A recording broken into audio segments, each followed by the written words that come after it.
Il n'a pas de problème physique, je veux dire, il a des érections, mais ensuite, il perd tout intérêt pendant une semaine. Votre mari souffre de perte de libido.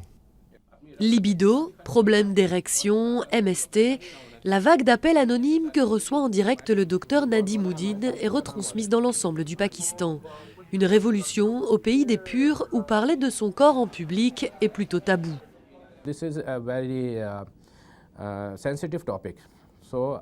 C'est un sujet très sensible, alors j'en parle de façon responsable.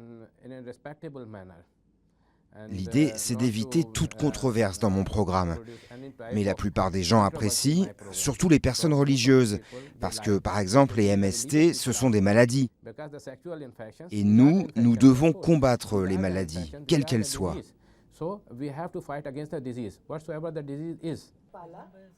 Cette chaîne de la santé, créée il y a 3 ans, s'est positionnée sur les problèmes du quotidien.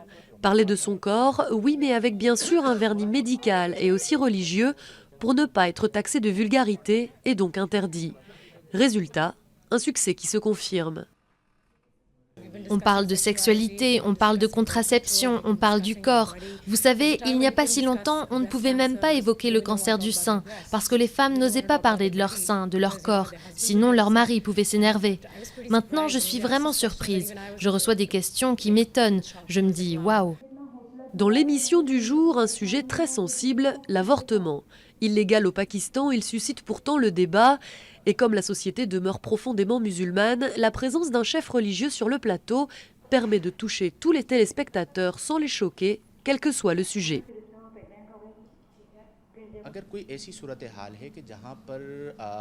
S'il y a une situation dans laquelle la vie de la mère est menacée et qu'il n'y a absolument pas d'autre solution, puisque la vie de la mère est une réalité alors que celle de l'enfant à naître n'en est pas encore une, alors la charia autorise l'avortement. Dans tous les enseignements de l'islam, il y a une place pour s'adapter aux besoins du moment.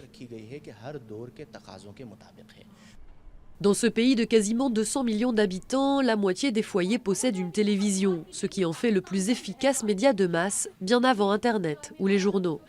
L'émission a donc une portée considérable, un moyen pour les femmes d'obtenir les réponses aux questions qu'elles n'osent pas poser.